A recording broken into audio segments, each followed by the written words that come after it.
and welcome to another episode of Tectonic Takes. We're here ahead of our next game in Devon. Where are we playing? We are playing in FC Dallas. Thank you very much. I totally just blanked on that. Yeah, that's gonna be a big game. How are you doing, Devon? I'm doing good, doing good. Thinking about the game. What is it in a couple of days or tomorrow or whenever it is? It is a very big game for us. We haven't seen a playoff line in a very long time, and Yeah, this upcoming game is important for uh, a playoff piece. right. Well, and we'll probably get into that later. But it is a very exciting place to be as a Quakes fan. When we could clinch the playoffs, all we need is a win, and then we can get in. Um, but yeah, we have a few topics of discussion today. Devin, what do we have up first? Well, first and foremost, I'd like to bring back the fact that this is Lucci's original MLS team here, as well as another player on the San Jose Earthquakes, which is Carlos Carrezo. And Carlos Carrezo is a player I'd like to focus on just a little bit more. And the question I'd have for you, Abram, is does Carrezo still need a rest? If so, who do we start? So that's a hard one because I would hope that no, because he's had kind of 2 weeks of rest at this point, and I don't know. You'd have to ask him. Is a real answer, but I think that he is a phenomenal athlete, and I think that he has it in him to come back for this game on Saturday. But more than that, I feel that with how we match up against this, I almost said Dynamo, against this Dallas side, I think that he's going to be really important. Not just because he is familiar with their franchise, but I think that the way that they play, I think he'll be really important to disrupt that zone 14 area. Assuming he plays well, which you know we all hope he plays well. But if he doesn't play, then I think it's pretty obvious that we'd see Jackson there, which is my fear right now. Not because I don't think Jackson is a good player who I know he could play there, but he's more of like uh, we'd expect to have more possession when he's playing there because his defensive skills, although they're not terrible, they're not anywhere near as good as Gresso's. Right, and I kind of agree that Jackson is a player that is ready for any position he gets told to play in. Except I don't think he really has the necessary skill set to replace Carlos Grezzo at the sixth position covering zone 14, which is funny because Jackson's number is 14 and he can't cover zone 14. Um, so my personal opinion on this is similar to yours in that um, Jackson would be a likely candidate to cover Carlos Grezzo, and I do think Grezzo still needs a bit more rest, despite the fact that he's already had a week or so of rest, if not. Um, I think it's important to have your players on a solid ground right before playoffs. Grezzo may have missed last game for a couple of minutes, but at the end of the day, I think that isn't necessarily a complete and total rest. That's just being subbed on late, and I think he could do for a little bit more, a little bit more rest, and it's also funny that the last home game, or sorry, the last away game, um, we played pretty solid without him. To be honest, we had Nico Sequeiros, Jackson Ewell, Jamiro Montero ripping it up in the center midfield, and I feel like we can see that again. To be honest, but again, it is FC Dallas, and like you said, it's his former team, and he'd probably fare better in the midfielder than or in the midfield than Jackson Ewell at the six. So it would be awesome to see Carlos Cuezo start. I totally agree, and it's not that Jackson can't defend. He's a good defender, but we brought in Grezzo for this reason. He's our DP. He's our most expensive signing ever, and we got him for the sole purpose of just disrupting play in that center area. For the opposition. So, um, I hope that he'll be back for this game because I do think that he might be a better fit. But I wouldn't be disappointed to see Jackson. I would be happy to see him. I think that Jackson is captain for a reason. He's been here for a long time. He's been in this league for a long time, and I think that that's a place where we're not struggling for depth as much as other areas. Although we're not amazing in that spot, we Jackson Newell isn't the worst possible option. Absolutely. The next question I have for you is: do you think Jeremy Abobasi is an issue at striker? Because personally, if I look at the top goal scorers in MLS, the top goal scorer only has 16 goals. As sorry, my dog is making an appearance. Big up Yeah, Danny Houston Jr. he's probably the best guest we've had on this entire series. Just chilling there. You want to introduce your dog because he does have a very interesting name. Well, I have already said it once, but this is Danny Houston Jr., named after the old famous striker back in the day, who I used to have a picture of on my wall. Danny Houston. There's nothing else needs to be said there. Right, no, it's amazing. But yeah, you're saying. I was saying that if you look at the top goal scorers in MLS currently, I think the goal scoring leader right now is Dennis Bouanga with 16, if not 17 goals after his hat trick midweek. Um, and that's not far off from where both Christian Espinosa and Jeremy Abobasi are. Like they're still in, even if they're far off, they're still in somewhat contention of Golden Boot. Um, so I don't really see Jeremy Abobasi, despite what fans are saying, as a problem at striker. There's a bunch of options where another team was covering the Quakes, and they mentioned that there's a lot of lack on the left hand side, a lot of lack of crosses or distribution to Jeremy Abobasi, and he is left footed. That's where he needs to be. Um, that's where he needs the distribution, but he's only getting it from the right hand side via Christian Espinosa. There's nothing coming from Cade Cowell. There's nothing coming from Benji Kikanovic. Nothing coming from whoever plays on that left hand side. And I think Jeremy needs more of that, and he'd thrive if there were more crosses from there. No, you are 100% right. And I was smiling when you asked this question because I was 100% sure that we were going to have a huge debate on, like, no, Jeremy belongs in this team. But no, I'm glad, that you see what's going on because, yeah, there's been times where even with semi decent service from the left, Jeremy has done something with it. First time with his left boot. I remember Cade Cowell, I think one of his only assists this year, he kind of just like got the ball to Jeremy at the edge of the box, like last ditch effort, and Jeremy slotted it away. Um, he's a very talented striker and one of the I'm not saying the best, but one of the better forwards in this league. Um, but I mean, yeah, he hasn't had the year he had last year, but he's a lot of teams would be very happy with a striker as good as Jeremy Abobasi. And I think that we take him for granted, and it really sucks to see because he's not just an incredible player. I said this many times. He is a very admirable figure off the field, and I think just with his demeanor is a very important figure in the locker room. Um, with how Definitely. big his personality is. Do you have something to say? Oh no, I was agreeing with you. I said definitely. Okay. Yeah, he is a leader in the locker room, and he's one of those guys that builds the team up with any sort of motivational speech, whether it's a halftime speech or whenever Jackson Newell isn't there. I always see Jeremy Abobasi stepping up and communicating with the players in the middle of the field, especially when we're defending or on like set pieces. He's always there talking to his teammates.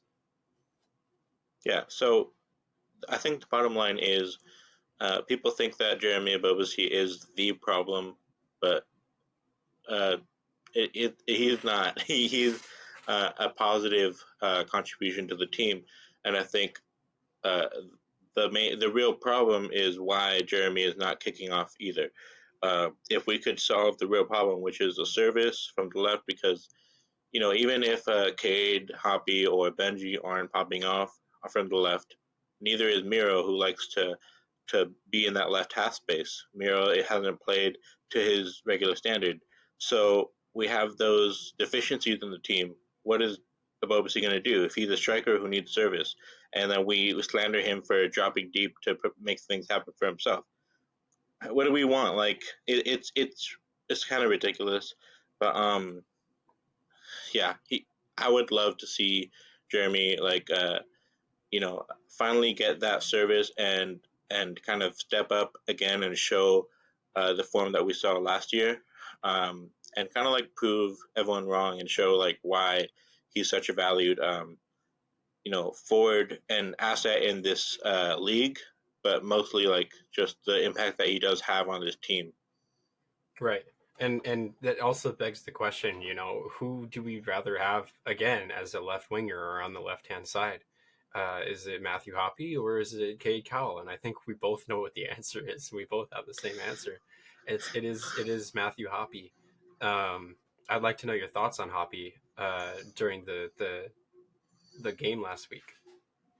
So I I know that we have like a topic that we want to get into later, but this is something that I feel passionate about. I think that ultimately neither of them are going to be the answer. I think that we're going to have to bring in someone completely different. So that you know means that we will have to sell Cade, and I know that we have that as a topic of discussion later. But Hoppy, he isn't the best. I think that there are positive attributes, and when he is um, kind of in the zone, he's one of the better players on the field, and you can see why he has gotten to where he's gotten, and where the hype is from. Why he's been able to represent the national team and Schalke in the German league, and everywhere else he's been. Um, he is a class player with good qualities, and those do come out, but unfortunately, they're not as consistent as they should be. They're um, This is the MLS, and you know he's good enough to really put teams on their heels and be scoring more than he has, but he's just the inconsistency that he's shown. It's not good enough. So I know that you've mentioned that you want to extend the loan, and I don't think it would be the worst idea. But to be honest, I think that the sooner we move on from him, the better. But I would like to hear your rebuttal against that and see like what you think. I'll definitely share that rebuttal in a little bit, but Mm. I'd like to continue with a left side debate, but I'd like to transition to more of a defensive opinion from you. I know we discussed last podcast about some errors at left back and how our team likes to get beat, or not likes to. We don't want to get beat, but our team consistently is getting beat in the last couple of games at the left side. And we saw it again with Trauco, not really tracking his man. Pookie kind of just slotted home a goal, and he was just there about 15 yards away from the play. So you seem to be the man with the more important opinion here with more thoughts. So I'd like to get your opinion before I share mine on what needs to change at left back and if Trauco was really at fault with the goal. So ultimately, yes, Chaco is at fault, and you and I have discussed this before off the podcast. But this goal is harder to blame him for, even though it is his fault. I just want to be clear, because Pookie is a player that's very elusive in the box and has managed to score against some of the best leagues in Europe, some of the best teams in Europe, in the best league in Europe. Um, he's he is who he is for a reason.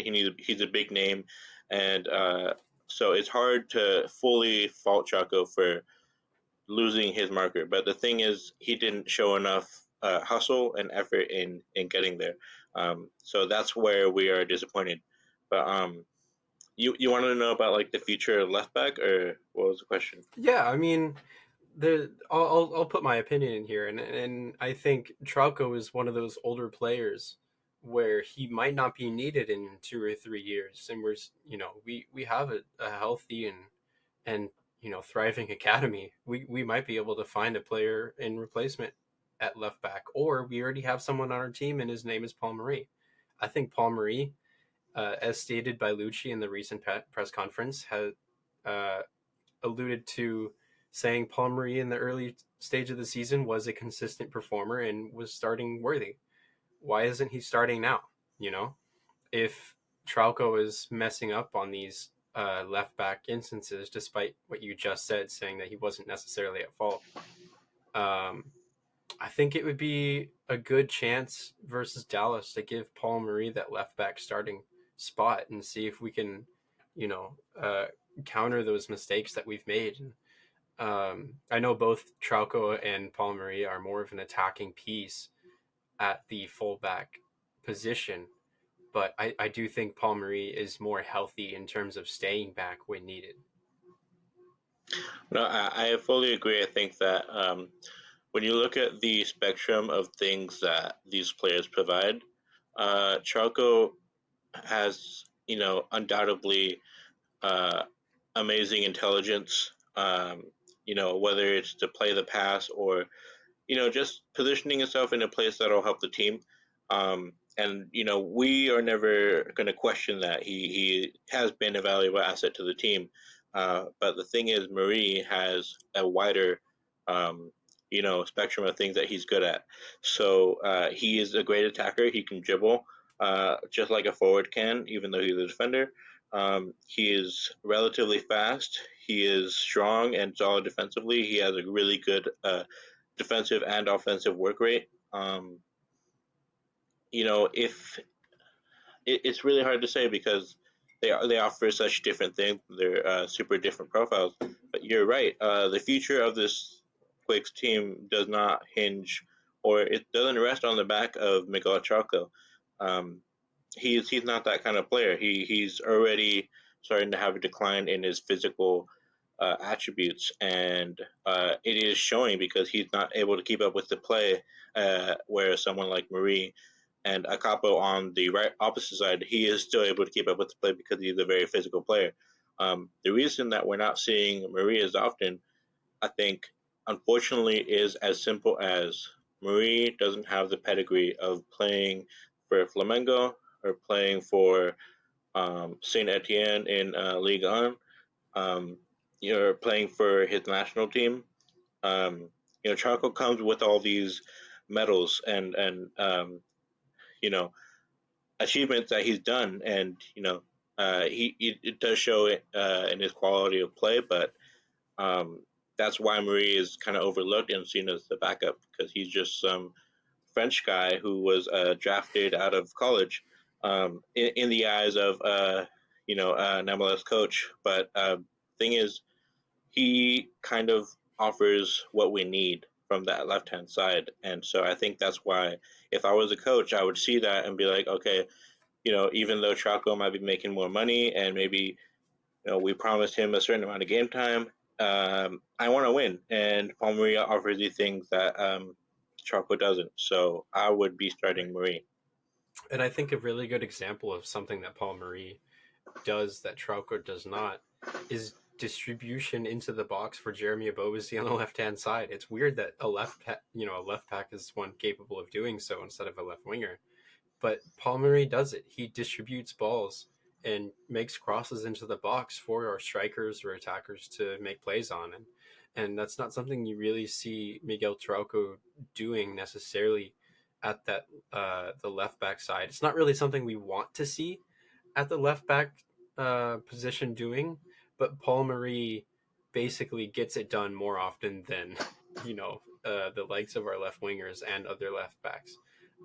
So he does have that extra skill set over other players in other positions. Um, so yeah, I think that's a critical example of how important Paul Marie is to our attacking side and defensive side because of his not only because of his distribution but his pace. He's faster than Miguel Trauco and he can track back and make a necessary tackle and even build up the play again. Yeah, and I just want to add to that the physical pace. It matters when if your left back can't beat his man, then he can't really put an effective ball into the box. And that's kind of one of Draco's main skill sets is his crossing and the passing that he does provide. Uh, if there's a guy in the way of his cross, he can't get it off. Whereas Marie can go left, right. He can beat his man with pace, and so it kind of renders Charco null and void at that point. I don't think Marie is going to score that goal against Philadelphia, but he is going to score some bangers. He does occasionally pull them out. So I think that you gain more than you lose when you kind of bring out Charco for Marie in that position. Yeah, that's very true. So on to the next question. I'd like to see if you would think that this game versus Minnesota, were you disappointed that the game was not a win, or did it feel better that it wasn't a loss? So obviously the obvious answer is I wanted to win. I don't think any Quakes fan was like, yes, a tie. But and there's something to be said. There's something to be said for going to an away stadium and getting a point. That's always a good thing. But at this stage of the playoff race, everything is so topsy turvy in the West right now. Everything is up and down, back and forth. There's very few points differentiating. I think number two from like nine from number nine in the table. So every point matters, and we lost two. We didn't get as many points as we could have, considering that we weren't like it was a very even match. I think you'll agree. We weren't the worst team. We weren't necessarily like uh, overwhelmingly better than them, but we Hmm. could have conceivably come out of there with a win. But so I am disappointed that we didn't. But at the end of the day, it is good that we did. Um, you know, we didn't get a loss away from home.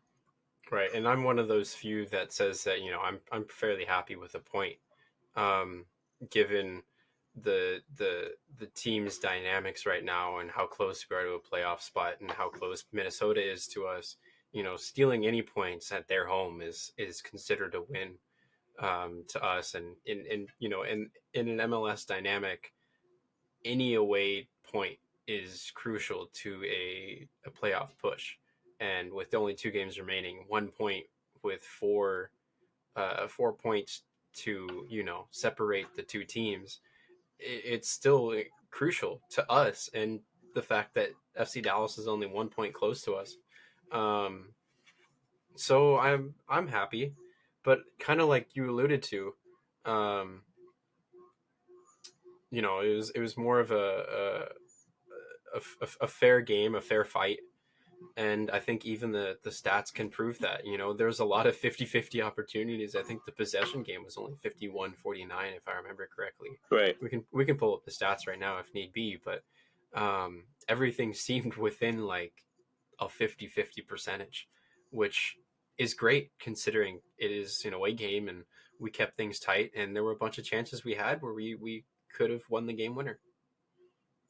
Yeah, no, definitely. And I think that, we were 50-50, and that, is a big plus, seeing as we're usually the much lesser team on the road, and we usually like trying to not lose, and this game didn't necessarily feel that way. So, yeah, definitely not the worst result that could have happened. What did you want to talk about next?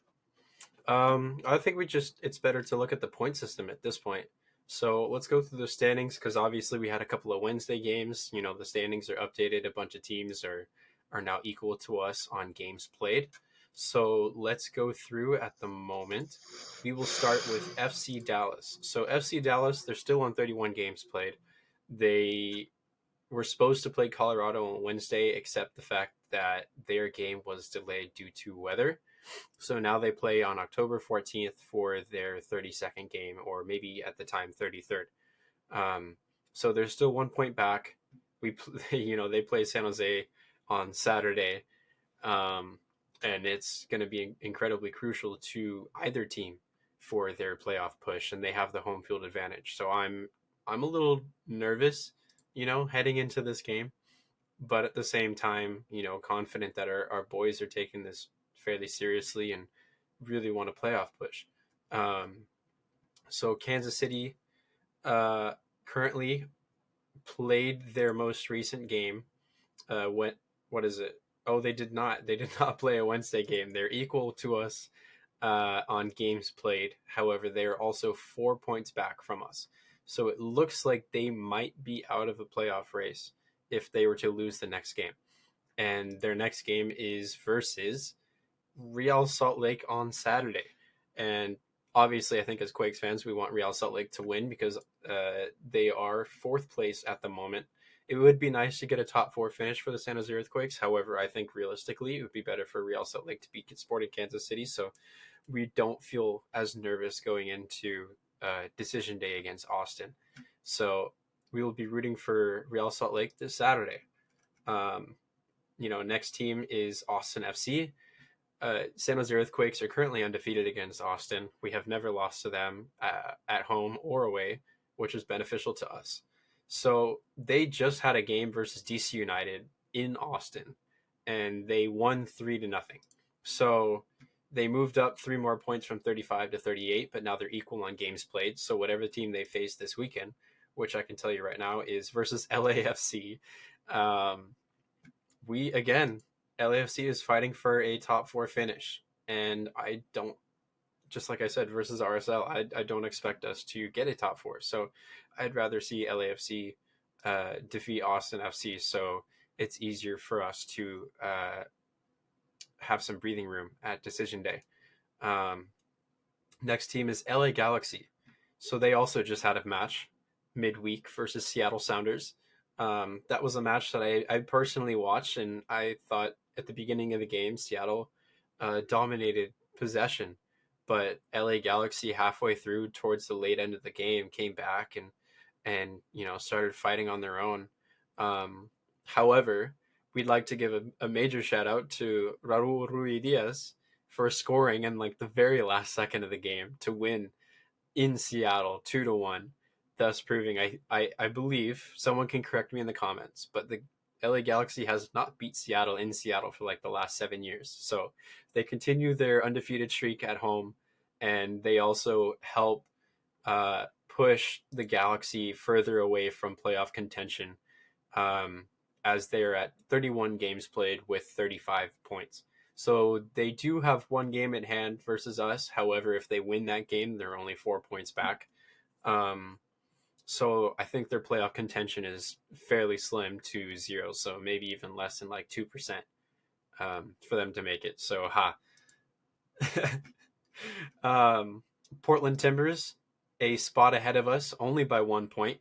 Their next game is versus Montreal Impact or Montreal FC, however they want to say it now. Montreal just had a midweek game versus Houston Dynamo, and they drew 1-1.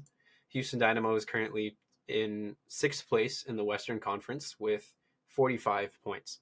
So that is only 3 points away from the San Jose Earthquakes. So if Houston do draw or lose next match, which we will get to in a second, then it's better for the San Jose Earthquakes. So we would like to see Montreal take the win versus Portland Timbers. However, it is in Montreal. It is in Montreal. So there is hope for the Earthquakes in getting a three match. I can't think of the term. 3-match round, I guess, in playoffs instead of a wild card game. So next game is Vancouver Whitecaps. They had a match versus St. Louis FC. I think a lot of Earthquakes fans and a lot of fans in MLS, given St. Louis's run of form, we thought St. Louis was going to go into Vancouver and stomp them, but it was kind of the opposite, the other way around. Vancouver crushed St. Louis 3-0, thus putting them in 5th position with 46 points. So they're kind of running away with it. Their next game is Saturday versus Seattle in Seattle. So it would be cool to see Seattle win since they're in 2nd place at the moment. It gives Earthquakes fans more hope to rise the ranks on the table if we do win versus Dallas. So any dropped point from a team 4th and below would be awesome for us. The next team to look forward to is Houston Dynamo. We also alluded to the fact that they drew in Montreal 1-1. That also gives me less hope that Portland won't be able to get the job done, considering Houston came in and uh, took 2 points away from Montreal for their playoff push. I think they're already in it, but just to be sure, um, we would hope Montreal takes away points. Um, Houston Dynamo next for the next game is Saturday versus Colorado. They didn't get a chance to play their midweek game in Dallas, so both teams are fit, both teams are ready to go. Um, Dallas would technically have the advantage, even though it is a home game for Houston. We would like to see Colorado pull away with points because Colorado's already out of the playoff push. So that's it for the upcoming schedule for teams that we need to look out for. Um, it would be lovely for the San Jose Earthquakes to pull away with 3 points versus Dallas, and we could mathematically we could clinch a playoff spot this weekend. Wow, that was a lot. Yeah, thank you very much for doing all that research and compiling that all together. Um, but yeah, that just underlines the importance of this game in Dallas, and I'm just kind of sad that I'm not going to be able to be there in person. And I mean, Dallas isn't going to be an easy game. We did not do well last time we went to Dallas, and I would rather wipe that game from my memory. Um, but no, I think that Dallas is a team that we can definitely beat. We've beat better teams at their house this season, which is weird to say because of our poor away form. But it's the truth. We've had an up and down year, um, and I would love to not leave it to the final day to get into the playoffs because that would be. I don't think my little heart could handle it if I'm being honest. I think I'd explode. You just look over to section 119 and it's just like beard hair everywhere. Oh It's man. just a big poof. Um, but yeah, thank you for putting all that together. Yeah, of course. I think we also had another Earthquakes game over the weekend that I think you have watched yourself and would like to touch up on. San Jose Earthquakes, or not San Jose Earthquakes 2, Earthquakes 2 had a game versus St. Louis. Speaking of St. Louis, in St. Louis versus a massive crowd, I'd like to say. I think it was around 9,000. I was listening to some of the game and St. Louis 2 fans, they go hard. They really go hard. They really do. There's a reason that they have dubbed themselves the soccer capital of the world. I didn't realize how much they adore soccer in that state, but not of the world, obviously. I meant of the United States. I don't know why I Yeah. said of the world. That'd be insane. Yeah, I St. Louis. wish. No, that. But yeah, they really showed it because it looked like an MLS match with the amount of people in the stands. Um, you know, I would have loved it if we had, that many people at a quick game. But we did, at their send off, the decision day match, we did have a lot of people there. But anyways, the against St. Louis, we managed to beat them when they came to PayPal on penalties. They beat us 3-1 when we visited them during the regular season. But this time, Buddha happened, and we managed to pull out of there with 2 goals uncontested, and we move on to the semifinals of the Western Conference in the playoffs against Colorado, and that is a rough one. Colorado chose us, and they are the first place team in the Western Conference. I believe we haven't been able to beat them this season.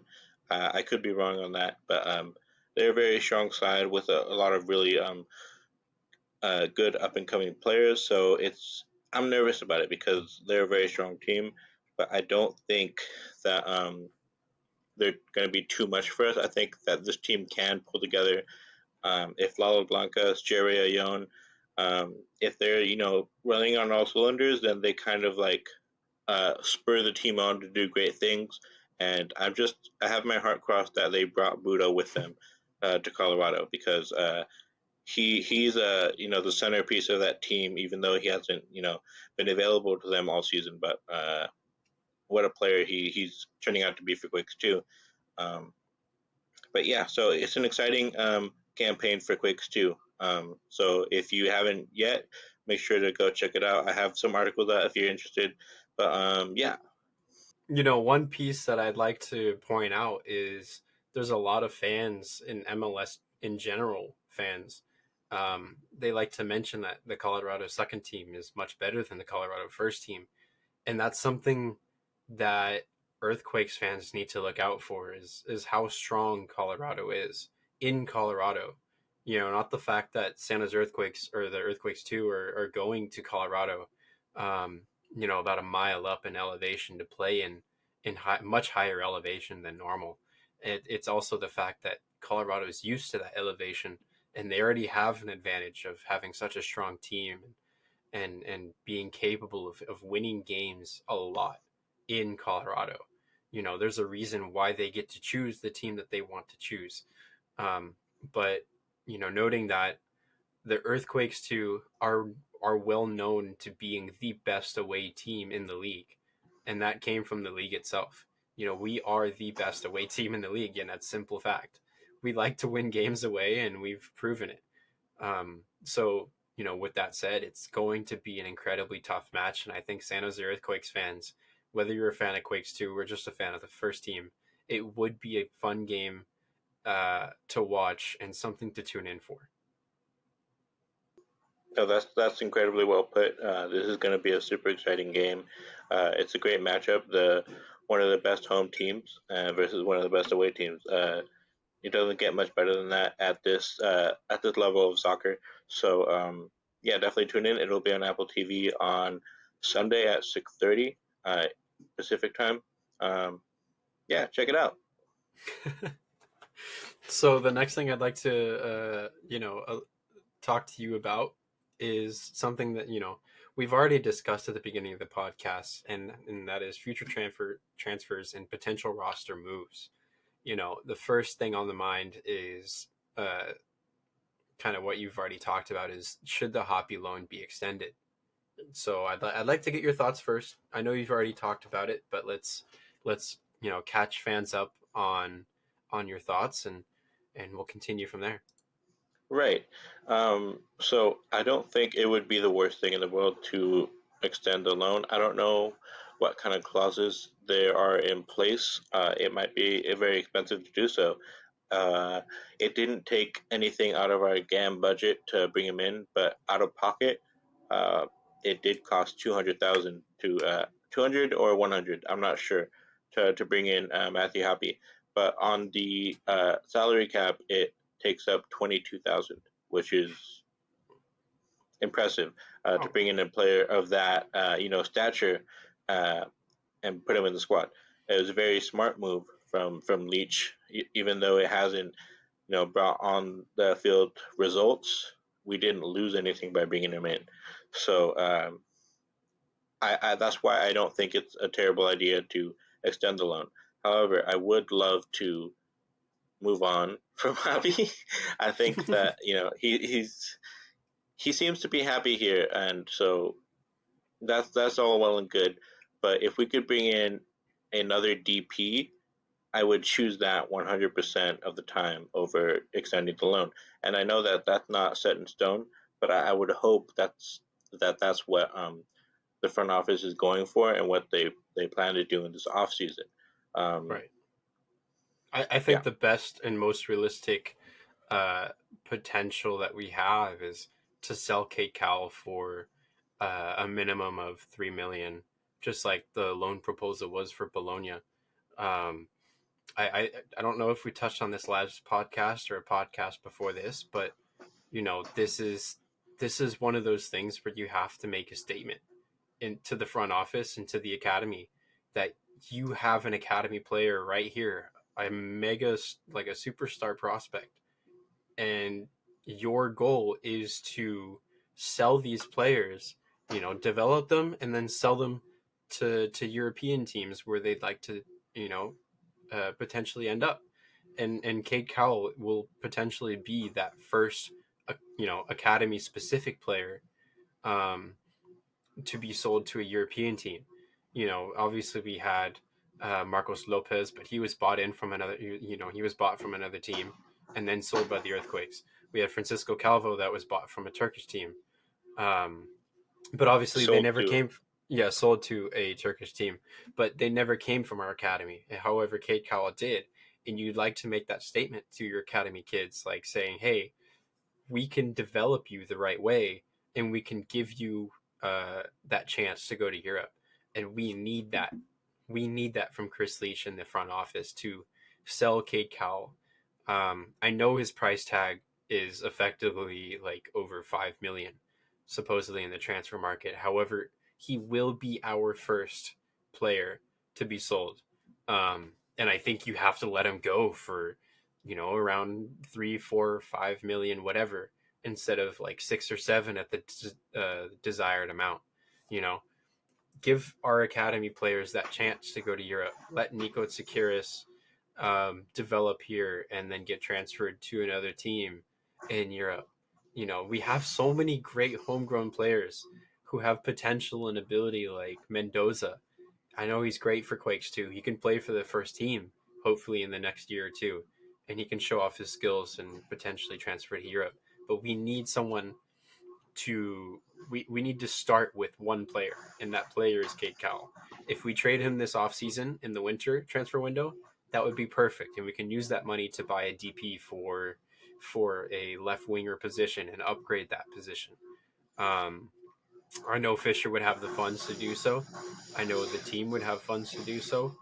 I think it would be perfect. It kind of goes based off of what you and I just said.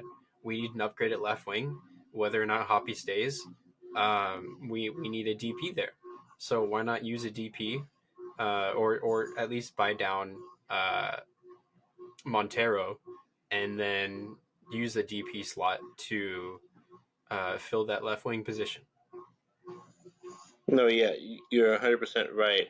Um, I was listening to Quakes Epicenter after the Minnesota game, and Colin Atnyer made a point about how 3 million is nowhere near enough for Cade Cowell, and I think that there's an argument to be had um, for that point, and it is on the low end. We did say that's the minimum, but I don't think 3 million is a bad price for Cade Cowell, who hasn't been performing, who hasn't been.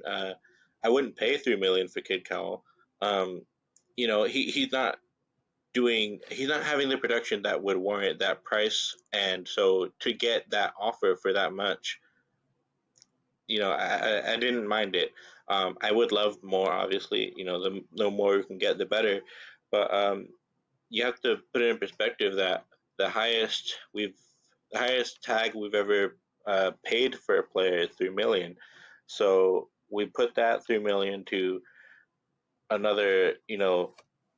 If we use that on another player immediately, that already matches our record, and that's Right. just a statement of intent to improve the squad. Um, but yeah, all the things you said about uh, the statement to the academy and all the young players who want to go to Europe, uh, they should know that the Quakes can get them there if that's the path that they so choose. Because there have been players who've left the Quake system because they found a better path to Europe. Drew Murray, Ethan Kohler, those are two players who were in the Quakes Academy. I believe Ethan Kohler even made some appearances for Quakes too, but they saw easier, a more direct path to get to Europe, and now Drew Murray is playing for Freiburg, I believe, and Mm-hmm. Ethan Kohler is playing for Werder Bremen. So it worked for them, and I don't see why we can't be that stepping stone to propel them to this level. Right, and Um, even domestically, I think there's the goalkeeper for Inter Miami, and I know he was competing for JT with JT Marcinkowski as a starting role. Um, I don't I don't remember his name at the moment because I don't really follow the academy too well at the moment. But he used to play for the academy for San Jose, and he chose a different path. He went to Inter Dre, Miami instead, and um, I think there's another player at Sac State instead of playing for the San Jose Earthquakes. He instead went to the college role. I think even Alex Chow. I've mentioned his name so many times, and I'm a huge fan of him. Mm. Absolute huge fan of Alex Chow, and he's chosen the Stanford route. I think he's totally worthy of a first team appearance, uh, Contract. or yeah, a first team contract. But he's choosing college, which I have to respect because you get a degree out of that. Um, because Going to you're Stanford. exactly you're going to Stanford. And Uh, I also want to say Ryoka Tsunohara is going to Princeton. Like is he? these are big schools, man, and they're in the Quakes Academy. That just shows the quality that we have coming out of there. And Mhm. you haven't heard of these guys. I bet 90% of you haven't heard of Ryoka Tsunohara or Alex Chow. They're incredible players that we have just sitting in our lower ranks. That they're just sitting there. They could be sent to Europe, but they're choosing to play for college instead of staying with the Quakes. Because why? Because they don't see a clear enough pathway, and they think that playing for a school would be a better choice for their careers. Right, and I think that needs to change right away, like right away. I'm not talking about a year. I'm not talking about 2 years. I'm talking about right now. I'm talking about this winter transfer window at the end of the season. Kate Cowell has to be sold, and the FO needs to make that statement to the team, to the fans, and to the academy. There's a lot of people that you can make a statement to for that Kate Cowell sale. I know whether or not it's true that personal terms were agreed with Bologna, but I think the earthquake should have enacted quicker on that sale to Bologna, and confirmed it, because now we brought Hoppy in. Hoppy's great. We have Benji Kikanovic at left wing, as a substitute. We also have a lot of depth there. I think even Skane can play left wing. We also have Buddha. Buddha. There's tons of options. There's also Will Richmond. Um, Yeah. I think we would have fared. I know, what is it? Lucy Gonzalez said that we needed Kate Cowell for a playoff push. Honestly, I don't agree. I really don't agree that we needed Kate Cowell for a playoff push. I think we're fine with Matthew Hoppy. I think we're fine without Cade. Not to say that he doesn't contribute anything at all, but I think there's players on the team that contribute better than Kate Cowell, um, for a playoff push, and the statistics have proven, I think, in our favor that there are other players at left wing who can perform better than Cade. Therefore, I believe that that sale should have happened. Um, so on that, there's another transfer theory or opinion that we may have, and that is Rodriguez being signed permanently. I know a ton of fans in our Discord server would agree with us that Rodriguez should be signed permanently, and I think there's a ton of fans out there who might be listening to this podcast right now who also agree that Rodriguez should be signing permanently. So I'd like to have your thoughts, Abram. Man, if I could sit down with those guys who aren't Rodriguez fans,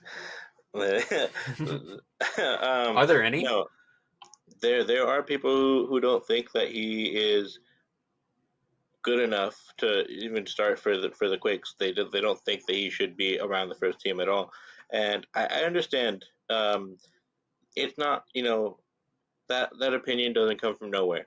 It comes from an idea of what a center back is, and that's someone who no nonsense kick the ball out. And America, that's kind of the one stereotype that we have had as center backs. We just big guys head the ball, don't let it go in. And Rodriguez is that, and he's more.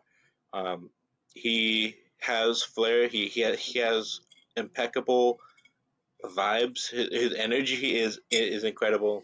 Um, he's just so fun to have on our team, and you know, he's happy here. He seems so happy, and he seems to really love the support that the San Jose fans give him. Um, but I mean, none of that really matters. What we want is on the field results, and I don't know how many times he's been in the team of the week, but it's more than three, maybe around five. It's been multiple times, so it's not just you and me. It's not just people on Discord. It's obvious the impact that Rodriguez has on this team. We've conceded less goals, and that is in part and hugely. because of Daniel, but Rodriguez is also a huge part of that. Mensah is a huge part of that. Tanner Beeson stepping up and becoming not just a draft player, not a fringe guy. He is the third or second center back, and that's huge. Tanner Beeson has improved. We have to say that, but the best defender on the Quakes right now is Rodriguez, and I understand getting frustrated with him losing the ball. I am just as frustrated when he does silly things that end up in us getting scored on. Right. I'm not happy about it, obviously, but people are seeing that and they are just forgetting about all the fantastic tackles and aerial duels that he wins and the amazing things he does get overlooked because of the mistakes that do unfortunately happen. But Right. I'm curious, what are your thoughts? Well, even the goal that he scored against Real Salt Lake, like, all you had to do was just tap a foot to it to let the ball Yep. go in from an Espinosa attempted either shot or cross. So, he is an incredibly crucial player. And like you said, um, Tanner Beeson is an important player for us. And he has improved, but I think Rodriguez is better than Tanner Beeson, better than Jonathan Mensah. Whatever issue he has with Luchi Gonzalez, we'll never know. But he is the best defender that we have, and it's really hard to overlook that because of all the times that he's made team of the week and all the times he saved our butt. We don't know what his price tag is. However, I think we would be able to maybe not maybe we wouldn't be able to afford it, but I think we should reach out to Gremio. whatever team he came from, Gremio, and see if we can sign him because he's crazy good. However, that does leave Nathan out for kind of left to dry because at the moment we don't have any roster space to fill to let Nathan come back, and Nathan's kind of just sitting on the sideline and progressing through his injury, which I support. Actually, I'm encouraged by that to see Nathan not actually get any play time and just focus on recovery all the way to the beginning of next season. I'm fully in support of that because Nathan has been crucial for us, and we'd like to see him reach 100% fitness before coming back. However, this argument is in favor of Rodriguez. Um, Now, the next question is our midfield. Obviously, we've talked a bit about defense, and now we need to discuss our midfield. That next connection between the defense and offense.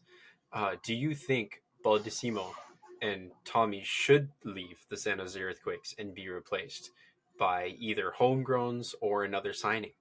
Obviously, they are in our depth positions right now, so they only come on substitutes or start when another player is injured. I'd like to know what you think, Abram.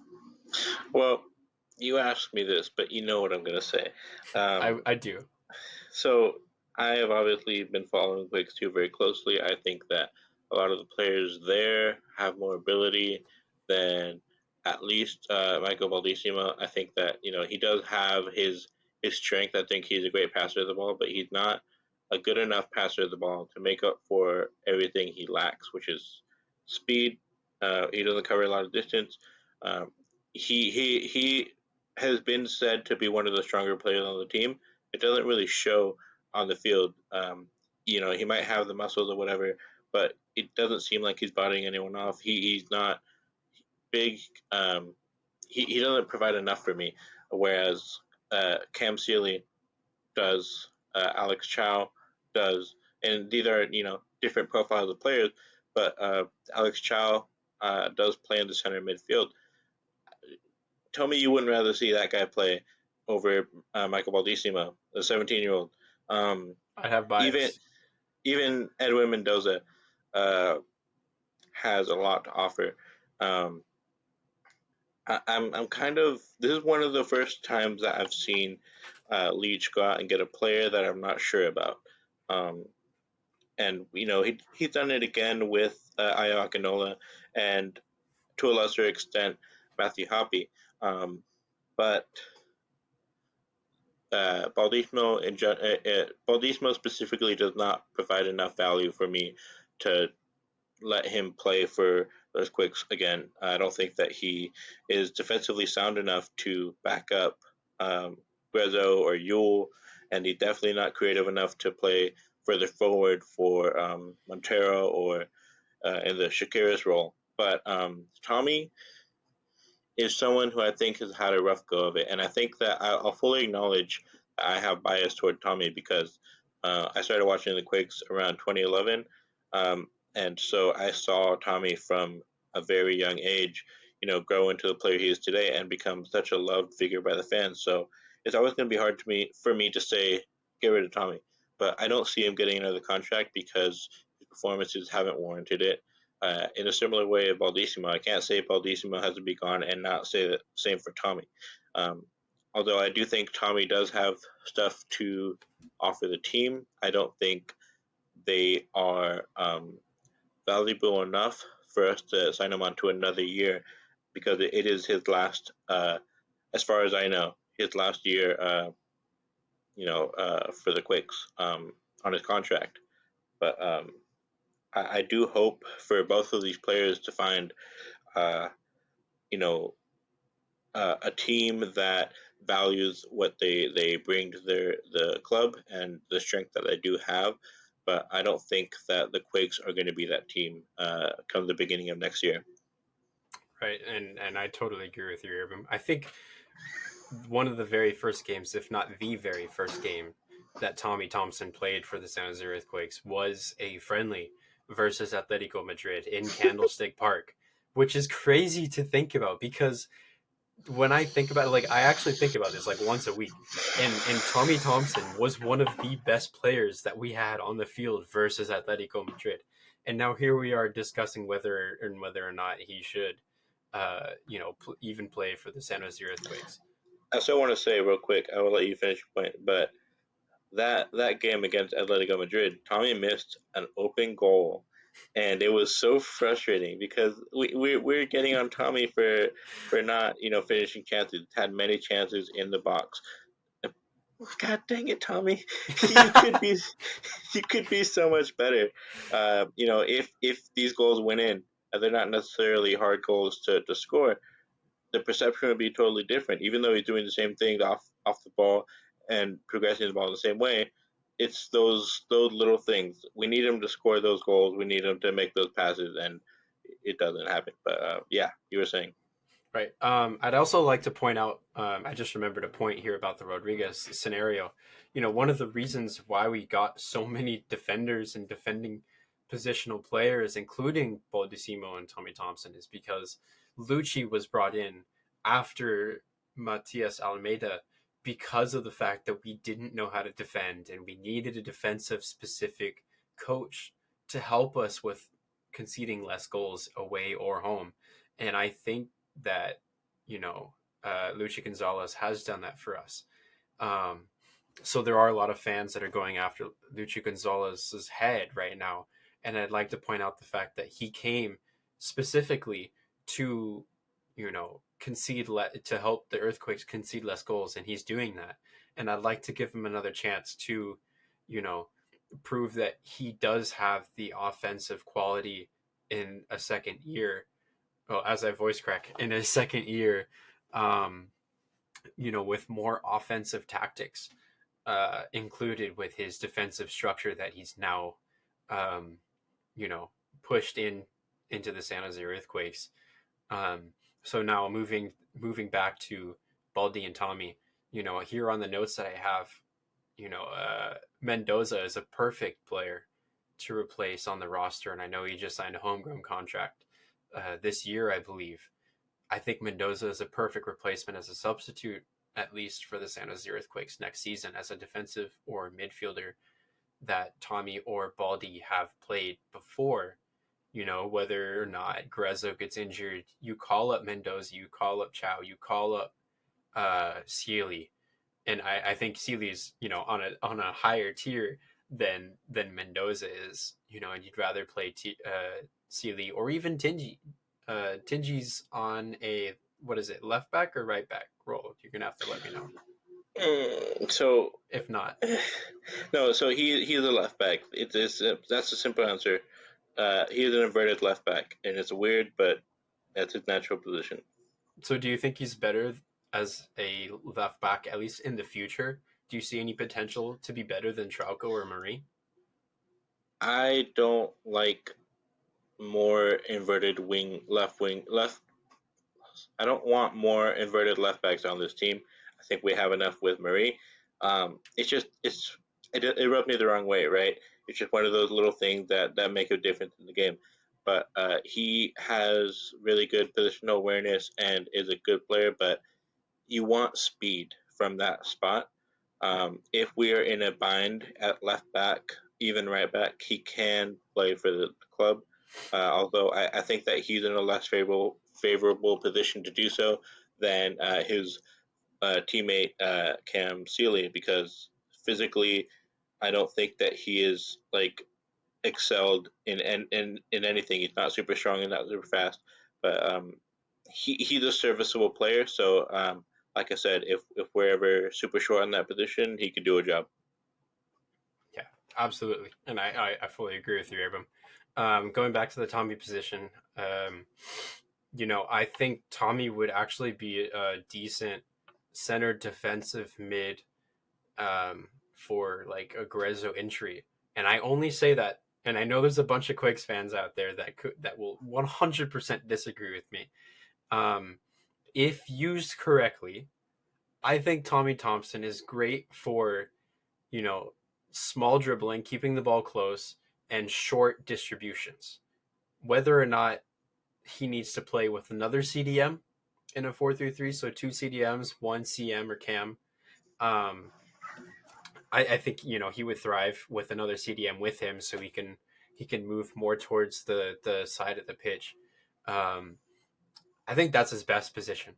Obviously, we don't play with that in mind. So Tommy, essentially is not the option for us. But I do hope that whatever team Tommy lands in next year, if it isn't San Jose Earthquakes, I hope he does play with a two defensive men formation, so he has that ability to, use his strengths, which is dribbling closely to the to yourself and distributing the ball close, um, instead of like a 40-yard pass. He's not capable of doing that. He's only capable, not only capable, but mainly capable of like a 15-yard, 20-yard maybe max pass to another teammate. So yeah, Tommy's game is ball progression. He's amazing at that. Um, I do have thoughts about you saying he's a defensive mid. But that's a discussion for another day because we're approaching, you know, An hour. the end of today's podcast. So, do you have anything left on your list of discussions?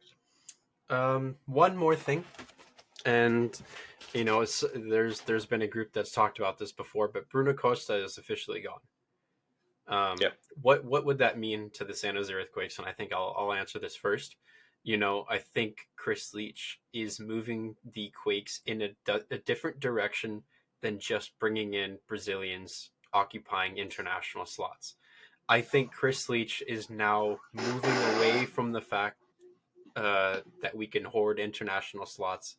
And I think an example of that is giving Inter Miami and Jordi Alba an international slot, for their team. I don't think that we need to have so many Brazilians on our team occupying those slots, and I think we can look more forward to either homegrowns or domestic players that occupy any slot except an international slot. Um, so that said, Bruno Costa effectively is no longer a San Jose Earthquakes head scouting, or the head of scouting, you know. So who knows if we'll ever see a Brazilian player play for San Jose Earthquakes again. Um, so we're thankful for the Brazilian players that we currently have, and if there's any Brazilian players in the future, but at the moment, um, it is unsure what our vision is for the future. Yeah, and it is a scary thing to think about because a lot of the success that we have managed to have in recent memory is largely due to the South American influence on this team. Um, a lot of the players that we brought in that have been brought in because of the suggestion of Bruno Costa have been successful. So I can't speak on the man's character, but I can say that he did have good results. I can't speak on the man's character, but you have to say that the results that have manifested on the field due to the player that he has brought in um, have been positive. Uh, from what I understand, the team wants to go in a different direction uh, based on how they approach bringing in new players and their, uh, you know, recruitment. Um, Sorry. so from what I understand, they want to go to more of a statistics based style of recruitment, much like Michelin, like the kit you're wearing right now, um, where it's kind of a form of Moneyball. And I know Lucha has said he doesn't want to play Moneyball, but I don't think that he understands quite how useful it could be. And I mean that we'd always do our own, style of Moneyball if we were to implement it. And that's a huge statement for me to say here on the Tectonic Case podcast that we're doing Moneyball now. But no, I can't say that for sure. But that's kind of the gist of what I'm understanding is that Bruno Costa is more of an eye test guy with like who I'm sure uses numbers and stats, but that's not how he likes to do his business, and that's fair because he's obviously good at his job, and I hope that he, you know, finds another job and helps out whatever team he goes to next. But yeah, I'm sure that with the new approach that we are trying to go in under this front office, that we will find a a strong candidate in that role. And I don't think that they're going to try and find like a quick fix. I think that they're going to really take care and attention to replacing Bruno Costa. And hopefully it yields great results. Right. And just like what you said about my jersey right now, FC Michelin. FC Michelin is also a team that uses their academy, develops their players, and sells them off to more important teams. No, not more important teams, but bigger teams than them, like With more Sevilla, money. with more money. For example, a great example of an academy product from FC Michelin is Bion Sisto. If you don't know who Pion Sisto is, he is a Danish left winger, which we will need. Hopefully, crossing fingers, maybe we can get him. I'm just kidding. Sisto came from the FC Michelin Academy and was purchased by another club. Actually, went to several different clubs. Who only recently just came back to Michelin, hopefully to close out his career and stay with the team for a while. But we as in Michelin, because I'm a big fan of them, are just like the San Jose Earthquakes. We develop players from the academy and hopefully, or not even hopefully, but we do sell them out to other teams, bigger teams who are interested in selling these players. And I really hope the San Jose Earthquakes kind of more move forward with that mantra. And another great example is Evander. We bought Evander from a Brazilian club and developed him to an important key player to their 2020 division, or their 2020 title. Um, and I think that was one of our first titles in an incredibly long time. And Evander was a key piece to that. Now he plays for the Portland Timbers. So I can only support Evander. But just going back to the original point, the San Jose Earthquake should follow this FC Michelin mantra: develop players and sell them when necessary. And Kate Cowell is that first player. No, I definitely agree. I think that uh, with Cowell leaving, going to a bigger team, then that brings eyes to the Quakes and showing the world and also the young players in the academy our intentions and it only gets better from there. So yeah, whatever changes that are made, I hope they happen soon.